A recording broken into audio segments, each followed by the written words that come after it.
see. Are we live? Let's have a look.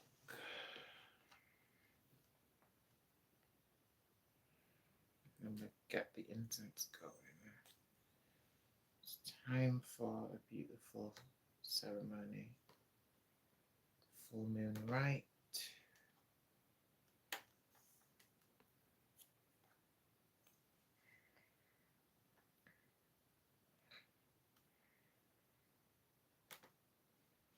Okay, so we're live. Brilliant. Okay. So here I have some temple incense. So I'm going to pop this on some charcoal. I've got put a charcoal disc which has been lit and is ready. So I'm going to burn some temple incense. So this is mixtures of resin and magical herbs.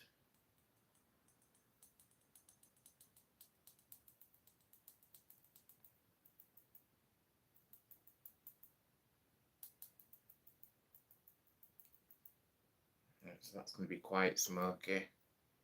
It's good. It's very purifying, and that's exactly what we need. So, all right. So I'm going to start by reading something. What did I want to read first? There's a few bits. So basically, the energy that I'm in right now is I'm in an energy of grieving, as I've recently lost my beloved familiar this past weekend. But also, we're in the blood moon now, so the blood moon is all about venerating and honoring those who we've loved and lost. So I don't know if this is divine timing or not, but this is now, and it is what it is.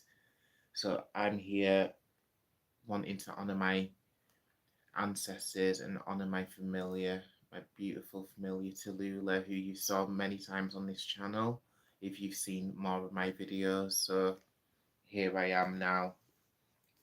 And there's a few words that I wanted to speak. So I have a couple of books here. I've got The Prophet Kahil Gibran and The Road Less Travelled. So Kahil Gibran is the prophet, and M. Scott Peck is the author of The Road Less Travelled. So there was just a few tiny passages in these books that were speaking to me. So I'm going to start with this one. Okay. Life is difficult. This is a great truth, one of the greatest truths. It is a great truth because once we truly see this truth, we can transcend it. Once we truly know that life is difficult, once we truly understand and accept it, then life is no longer difficult, because once it is accepted, the fact that life is difficult no longer matters. Most do not fully see this truth that life is difficult. Instead, they moan more or less incessantly, noisily, or subtly about the enormity of their problems, their burdens, their difficulties, as if life were generally easy, as if life should be easy. They voice their beliefs noisily or subtly that their difficulties represent a unique kind of affliction that should not be, and that has somehow been especially visited upon them, or else upon their families, their tribe, their class, their nation, their race, or even their species, and not upon others. I know about this moaning because I have done my share. Life is a series of problems. Do we want to moan about them, or do we want to solve them? So that was the message from M. Scott Peck. It's a brilliant book. So this book is, it says a new psychology of love, traditional values, and spiritual growth. So it says it's a new psychology. However, this book is pretty old. So it was a bestseller back in its time. Let me have a quick look at when it was published. Um, God Almighty! I did not know it was that old. I knew it was old, but all right. So it says 1978 is the copyright. So wow, that is pretty old. Okay, and the next thing here, real papyrus. Jordan Covert says real papyrus on the wall. Yeah, that is correct. There is real papyrus on the walls. I do love my papyrus. And Shahida says hi. Hi, Shahida. I hope I said that correct. So thank you for tuning in. So next, I wanted to read a bit from the Prophet. So there's a few bits here. So this one is about pain. And a woman spoke, saying, "Tell us of pain." And he said, "Your pain is the breaking of the shell that encloses your understanding. Even as the stone of the fruit must break, that its heart may stand in the sun, so must you know pain. And could you keep your heart in wonder at the daily miracles of your life, your pain would not seem less wondrous than your joy. And you would accept the seasons of your heart, even as you have always accepted the seasons that pass over your fields, and you would watch with serenity through the winters of your grief. Much of your pain is self-chosen. It is the bitter position, or it is the bitter potion, by which the physician within you heals your sick self. Therefore, trust the physician and drink his remedy in silence and tranquility. For his hand, though heavy and hard, is guided by the tender hand of the unseen. And the cup he brings, though it burns your lips, has been fashioned of the clay which the potter has moistened with his own sacred tears. So this is what Kahil Gibran says about pain. And there was another part. So Kahil Gibran speaks directly on, or rather the prophet, he speaks about death also. So I'm going to mention a little bit about that here. Just a quick snippet. It's not too long. Then Al-Mitra spoke, saying, "We would ask now of death." And he said, "You would know the secret of death, but how shall you find it unless you seek it in the heart of life? The owl whose night-bound eyes are blind unto the day cannot unveil the mystery of light. If you would indeed behold the spirit of death, open your heart wide unto the body of life. For life and death are one, even as the river and the sea are one. In the depth of your hopes and desires lies your silent knowledge of the beyond. And like seeds dreaming beneath the snow, your heart dreams of spring. Trust the dreams, for in them is hidden the gate to eternity. Your fear of death is but the trembling of the shepherd when he stands before the king, whose hand is laid upon him in honour. Is the shepherd not joyful beneath his trembling that he shall wear the mark of the king? Yet it is he yet it is he not more mindful of his trembling. For what is it to die but to stand naked in the wind and to melt into the sun? And what is it to cease breathing but to free the breath from its restless tides, that it may rise and expand and seek God unencumbered? Only when you drink from the river of silence shall you indeed sing. And when you have reached the mountain top, then you shall begin to climb. And when the earth shall claim your limbs, then you shall truly dance. Wow, so that's very poetic. So that is from The Prophet. So that's Kahil Gibran's The Prophet. It's a really beautiful book. Okay. So next, Next, I'm going to pull a few cards from the Grimalkin Tarot. So I've chosen this deck in honour of my beautiful familiar Tallulah, who went beyond the Rainbow Bridge on Saturday, bless her little soul.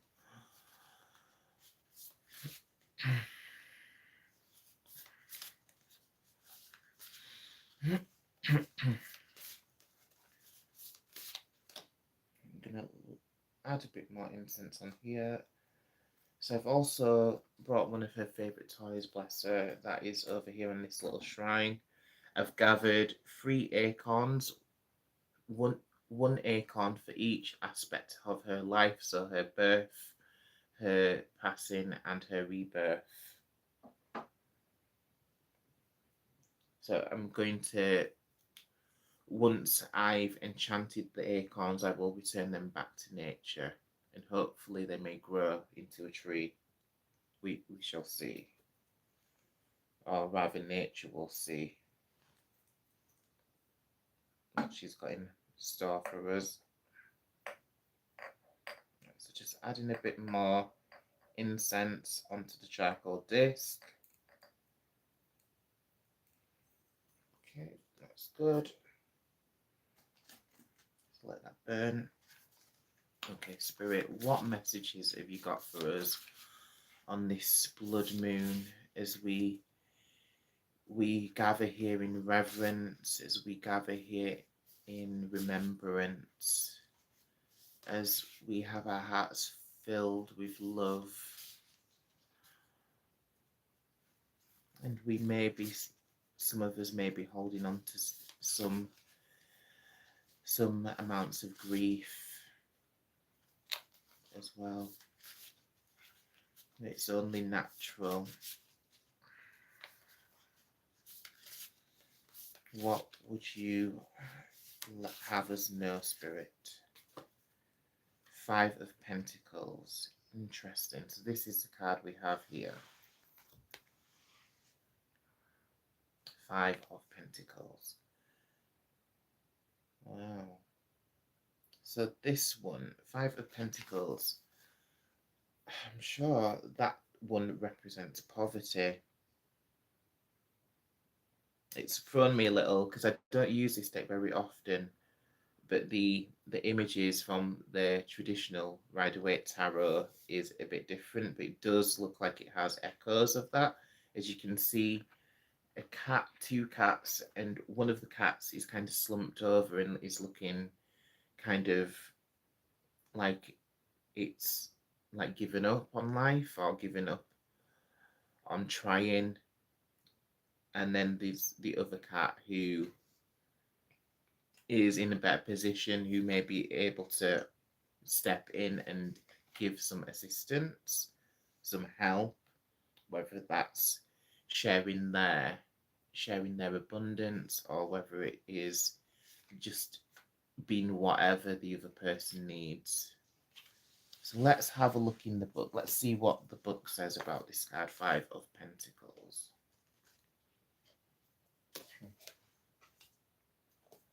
Jordan Rodriguez says, I'm another Jordan. Oh, brilliant. 2 Jordans. Love it. So 5 of Pentacles. Pentacles in a reading, it is always referring to money as well. So I guess that there is some kind of emphasis here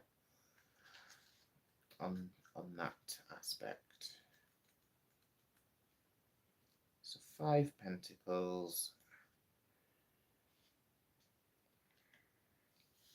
So it says the basic message is perseverance and growth through hard times. Wow. Okay. But the wider message of the card, it's dedicated to a cat named Lily. It says, the cold and frightened cats of the 5 of Pentacles find themselves out on the street without a home or caring family. As the snow piles high, they push ahead and stay on the road. Although there are buildings with protective alcoves offering shelter, they worry if getting too close would put them in danger of being caught and taken to a shelter where they will most likely be separated. Of course, the poor cats fail to realise being put in the shelter pales in comparison to the greater risk of freezing to death on the street. Wow. When the Five of Pentacles appears in a reading, you may want to consider if you're doing all that you can to protect your health and well being. Are you working double shifts, not sleeping, and eating a poor diet because all you can focus on is surviving? Eventually, something's got to give. And if it is your health, you may find working the extra hours impossible, and therefore a downward spiral will begin. Could your situation benefit from taking a much needed break? Can you take time to appreciate the abundance of beauty and resources that are available to you at this time? Consider connecting with others who can empathize with your situation or empathize with your situation. When you connect with others who have been where you are today and who have moved on to a better life, you will find comfort and inspiration. You may be experiencing concern around acceptance, but please know that there is belief. The key is to connect, to find support, as that will help you overcome feelings of isolation. Okay, so that is the first card, the Five of Pentacles. Now, next, I'm going to go to the Hecatean Oracle. It's always a favourite to pull one of these cards when we're near to one of the major moon phases. So let's see what our goddess Hecate has to say about all of this. She's the best person to kind of question about all of this. Oh gosh, and here we have again is I'm getting sick of this card. It literally pops up literally in every reading. But the essential meaning of it is Gorgo the Grim, so it's to do with fear. So what do each of us fear? Many people have different fears, but inevitably, like, there is one fear that many of us have in common, and that fear is fear of death, and of, or if it's not death of ourselves, it's the death of a loved one, and just losing that person, that soul, and the pain that comes with it. So fear is such a powerful thing. This is why throughout history, like, fear has been used as a tool, as a tactic and a mind game. Like, if you look back in history, if you look at like the warlords, like take Count Dracula, like, yes, he's been made into a fiction, but that guy, that that that is a real person, like, underneath all of that, all of the artistry and creativity which has been flourished from his legend.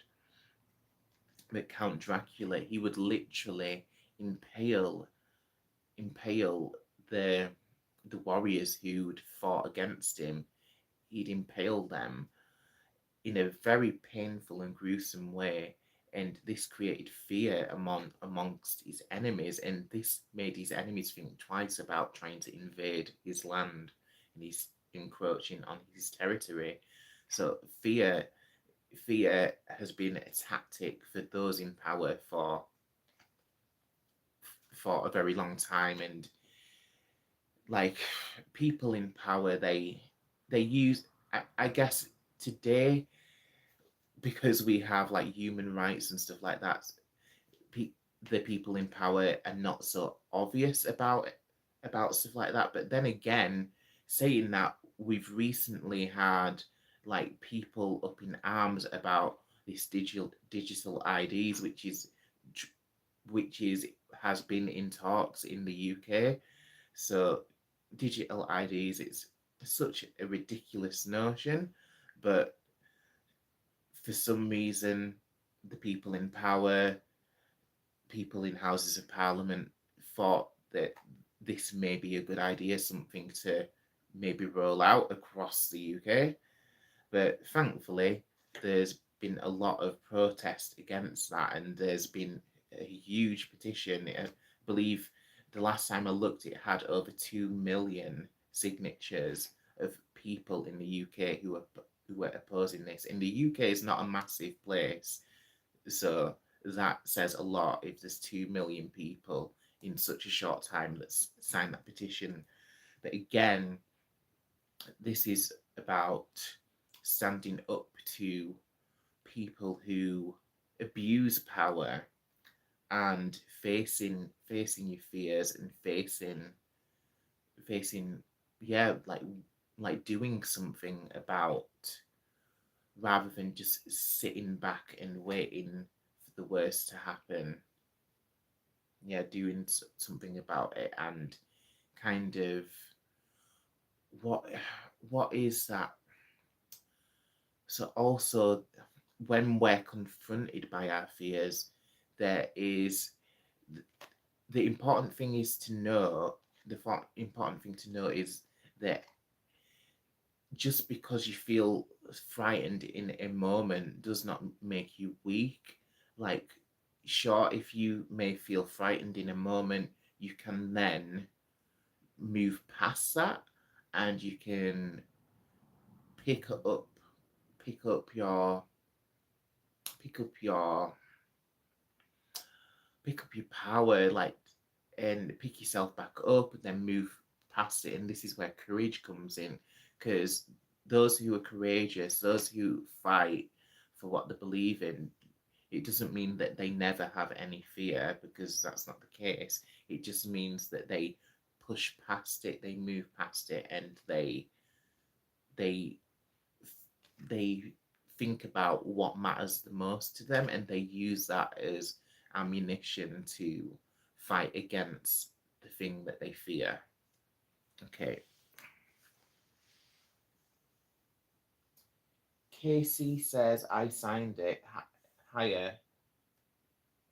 That's brilliant. I'm glad to hear it. I did sign it as well, yeah. And Tony Stevens says hi. Brilliant. Okay, so I'm gonna pull another of the Grimalkin tarot cards. But yeah, that card, Gorgo the Grim.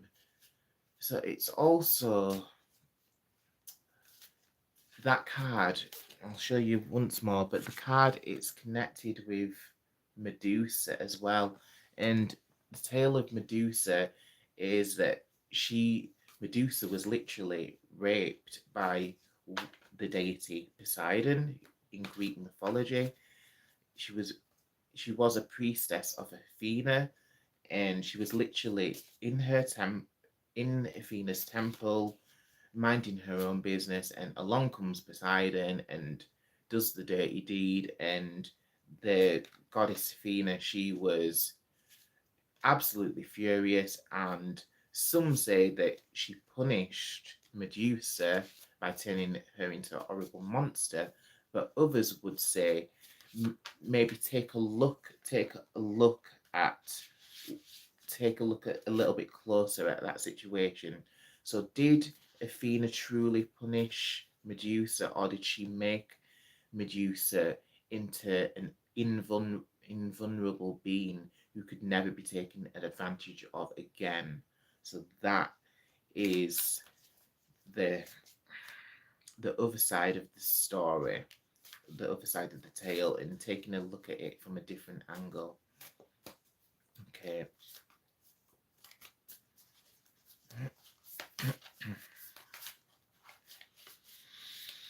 Okay, Spirit, what have you got for us? What else would you like us to know? Knight of Cups. Interesting. Okay, Knight of Cups. So knights in a reading, they usually come along with a little message. Interesting. Let's have a quick look at the book on this one.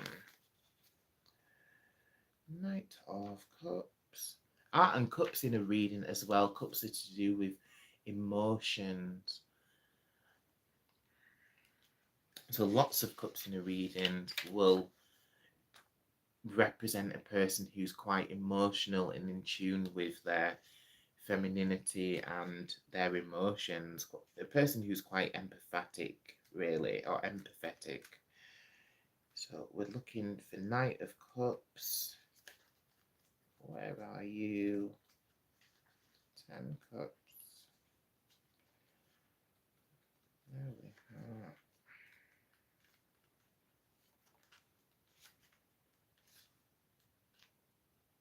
Okay, see it.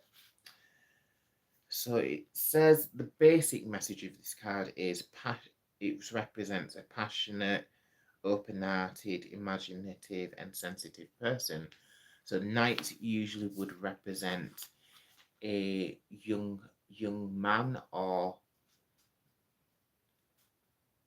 sometimes maybe even a young lady.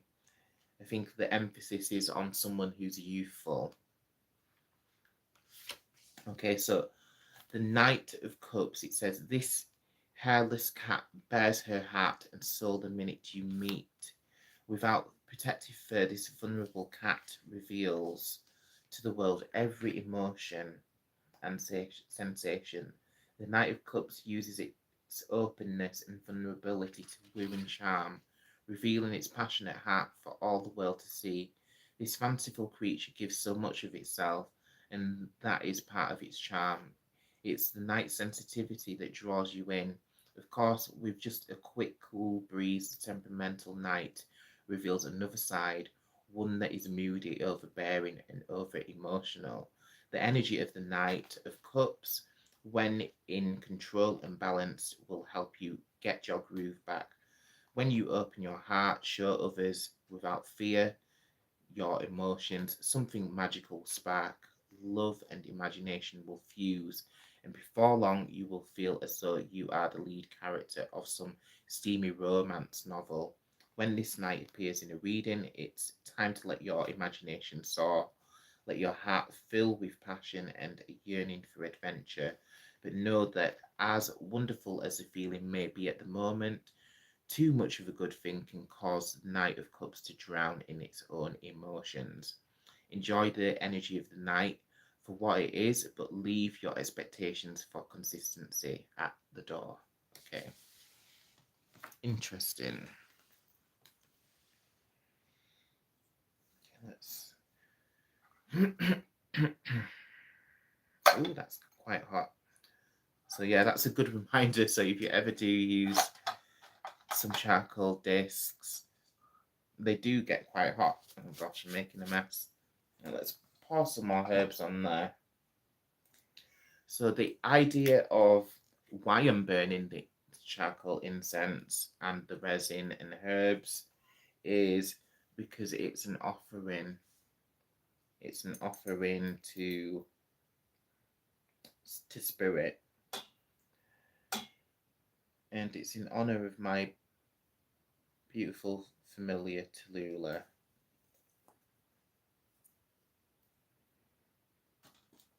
Okay, so I'm going to go with another one of the Hecatean Oracle cards. Okay, let's see what else.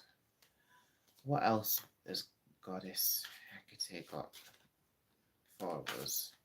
What do we need to know? So, if the Goddess Hecate is new to you, the Goddess Hecate, she's a very ancient deity. She has dominion over lots of it's infinite different areas. So some if you look at like pop culture, she's labeled as a goddess of death and goddess of spirits, demons, yada yada yada.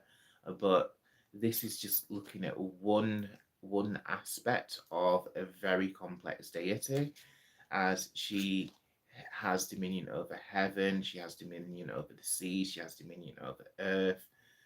She is a very complex deity. So don't just believe everything you hear when people tell you, "Oh, Hecate, she's a crone. She's just the representation of the crone," and yada yada yada.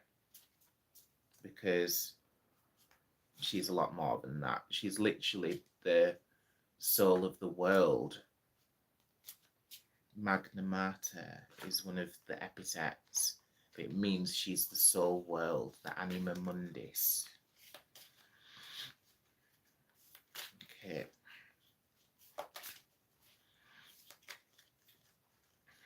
So let's pull one of the Hecate Oracle cards. What have you got for us? What do we need to know? Let me see.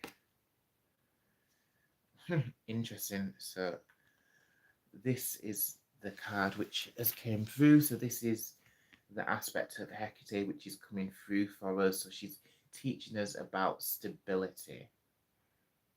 So Hecate Cathonia or Hecatephonia of the earth. So if you look at this image, it's interesting because there's kind of an element of the what did they call the Statue of Liberty, because there is the spiked crown in this image. But Hecatephonia, so that's showing us, or it's telling us about the aspect or title of Hecate, where she has dominion of the earth and where she's a deity who resides under the earth. So this is why fruits are a good offering to goddess Hecate, so especially whatever this is, a pomegranate. I forgot for a moment there. So yeah, pomegranates, they have associations with the underworld as well, and that goes into the whole story of Persephone and Hades. But Hecate does have a part in that story, as she is one of the witnesses to Persephone's kidnapping by Hades. So let's have a quick look at the book. Let's see what the wider message is with this. I love the fact that the numerology of this card as well is number 9. So number 9s in readings, they represent completion, because if you look at numbers, you always start at 1, obviously. If you can count, you know that. But we go up to 9. 9 is the last number we get before we have to go back to 1 again, and we add on a 0 to go to 10. So 9 is the fullest number, really. And there's so much in that, and hence why we can gather stability from that number, from this card, from this energy. Okay. So let's read what it says.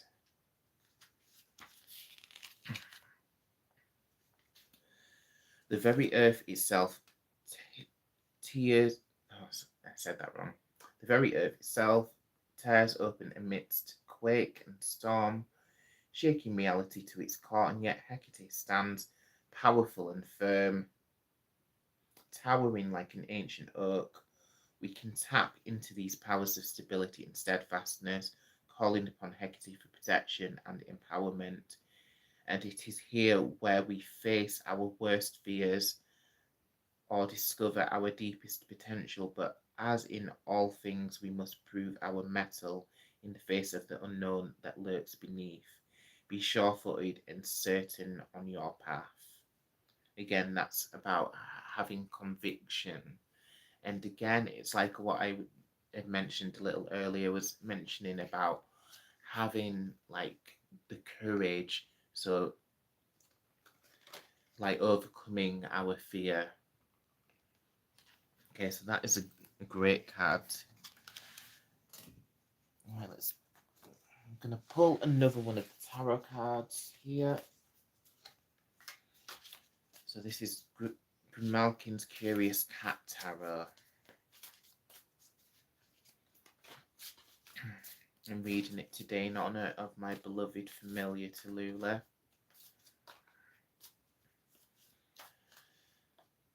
who I miss so much. Bless her.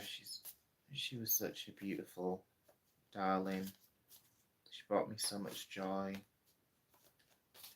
and she had so much character. She was never a dull cat. She was an elderly cat, bless her, but she was never dull. Never ever. Okay, let's see. What have you got for us, Spirit? What should we know? King of Wands. Interesting. So wands in a reading. Again, it's tapping into creativity, creative energies. And again, it's connecting with fiery energy. Interesting that did we have any other wands? I feel like we might have done. No, we've not had more wands. But it's interesting that that should come up because we're talking about the full moon, full blood moon in Aries, and Aries is one of the fire signs. So it's very interesting that this kind of energy is around us and is cropping up in this reading. So King of Wands, so it's going to represent a person who's most likely one of the fire signs of Aries, Leo, or Sagittarius, or it may be that they have this they have one of those signs somewhere in the birth chart, because it doesn't always have to be a sun sign. Okay, so let's see what else. So kings in a reading, they're someone who hold a lot of sway. They're kind of a role model for us. They usually give good advice as well. So even if someone's not literally speaking to you, even if you hear something on the radio, if you hear some good advice on the radio, if you walk past someone saying some really good advice and it seems like it's synchronicity and it seems like it's aimed at you, even though it wasn't aimed at you, then listen out for spirit, because this may be spirit giving you guidance on how to go about something in the best way. So King of Wands, let me find this. Knight of Wands, Page of Wands. Where's King? Where's the King at?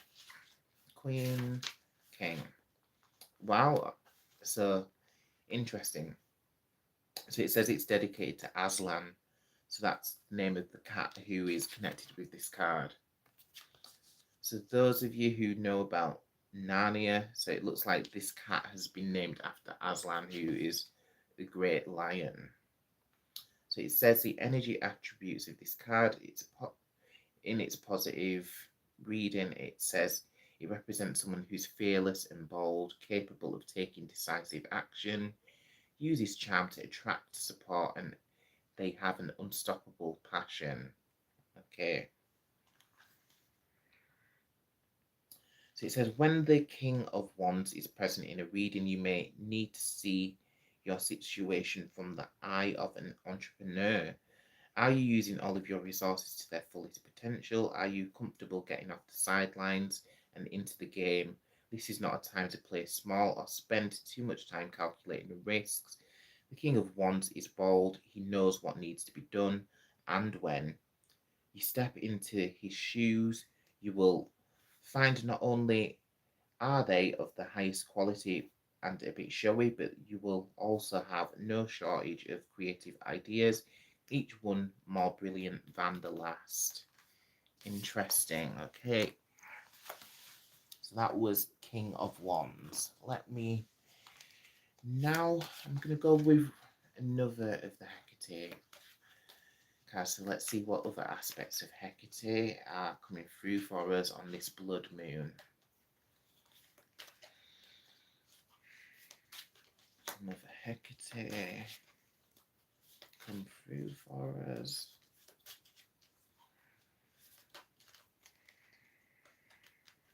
Okay.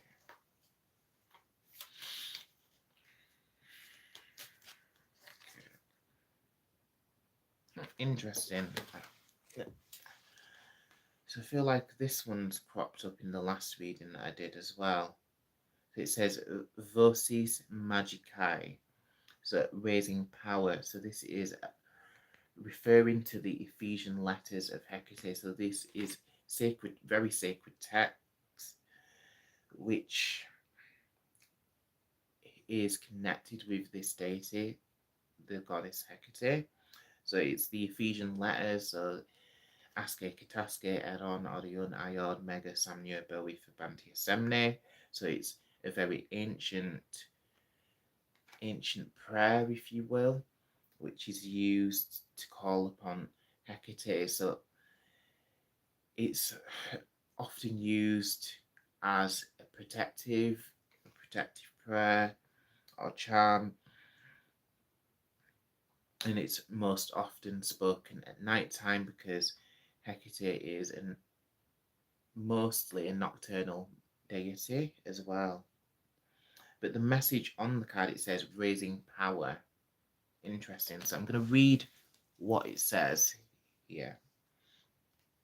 And it's interesting that we're talking about raising power because this is this stream that I've been gathering. So I gathered a few magical items on this shrine here. There is some bone fossils here. So I think they're from a mammoth or something like that. So these are prehistoric bone fossils. So I like to keep them on the altar or shrine as they help connect with the energy of Hecate. I also have some garlic over here. Again, with Hecate being a chthonic deity, a deity who is connected with the earth, plants which grow in the earth, like fruits and vegetables, they connect with this deity. I also have some oak leaves over here. I gathered them at the same time that I gathered the acorns. So oak is a very protective tree, and it can be used in a number of ways. So there's a creative energy there as well. So you can use oak if you want to tap into your artistic side as well. All right, so let's have a look at what this card says. So the Ephesian letters of Voces Magicae. So what number was it? So this is number 35. So it says, these Ephesian letters were used in the Greek magical papyri in relation to two charms in invoking Hecate. These ancient barbarous words invoke a sense of mystery and empowerment. They raise energy and shift the mind into a suitable place for action, and they affect change. They represent a need to focus energies on a specific outcome. It is time to step things up. That is the message of the card. So stepping things up, stepping into your power. And I believe this takes me into the next part, or into the next message that. So I came across this. So this is from Light is the New Black. So this is a spiritual self-help book by Rebecca Campbell. So there was just a little snippet in here that I wanted to read, which I felt would give us a very positive message, and I feel like it would lend to this stream and the message and vibe that I was going for. So it says, you are the message. So this, I came across this page random, but right away this quote jumped right out at me. So it says, you are the message. Your message is your life, your struggles, and your triumphs, your highs and your lows, your start and your middle. There is no end. And I like that really jumped out at me there. There is no end, because there's the emphasis on the blood moon about endings. But of course, the circle of life and practically literally everything you learn about, like just the laws of nature and even science tells us that energy never dies, so there is no end. So it's the things you are most proud of and the ones you'd rather forget, and the more specific your story, the more universal your message. Regardless of how you choose to spread your light, it will touch more people when you allow yourself to be transparent about your journey and the hardest lessons you learned along the way, the good and the bad. The best teachers are eternal students. Their message grows as they do. Your message is the moral of your story. There are people waiting to hear it.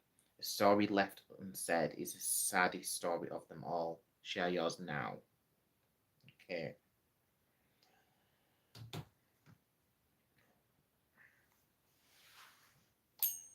So next, I'm just going to take a moment.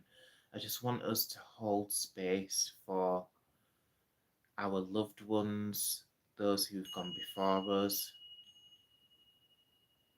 So it can be family, it can be friends, it can be pets or familiars.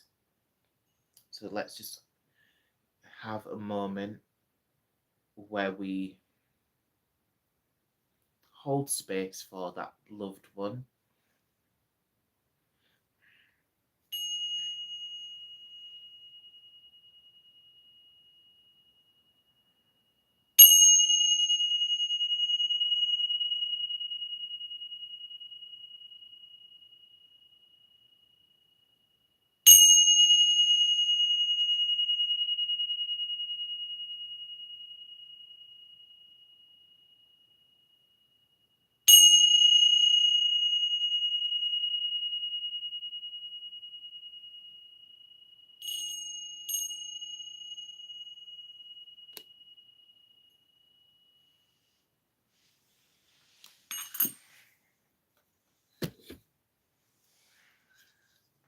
Okay.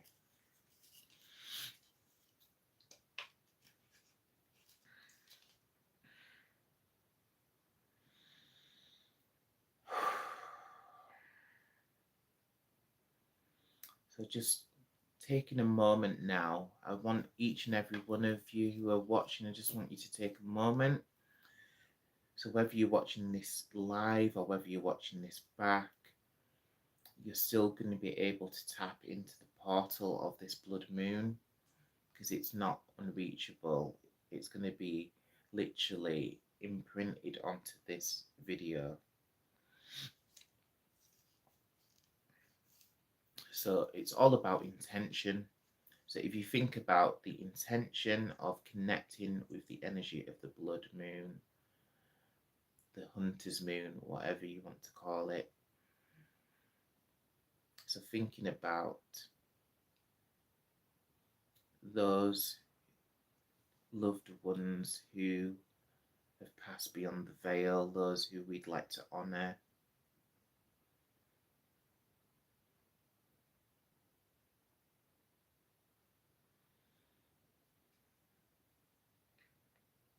And thinking about how we continue to live our life, and we do it not just for ourselves, but we do it for them, and we carry our loved ones in our hearts, and know that whenever we do something exciting, whenever we have an achievement or we go to some place that's exciting, that we're like experiencing this on behalf of our loved ones. So we're carrying our loved ones with us.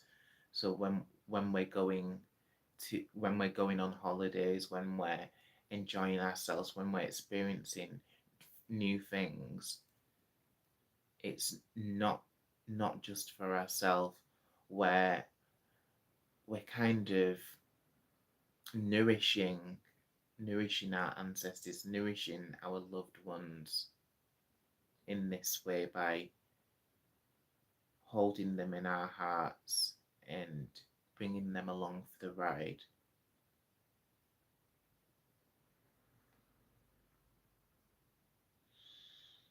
Okay. So I want to thank everyone. Thank you for tuning in. Thank you for holding this space for your loved ones, for yours, and for yourself as well. So I would next just say, please do check out some of the other videos and hit the subscribe button, and I wish you brightest blessings. Thank you, thank you, thank you.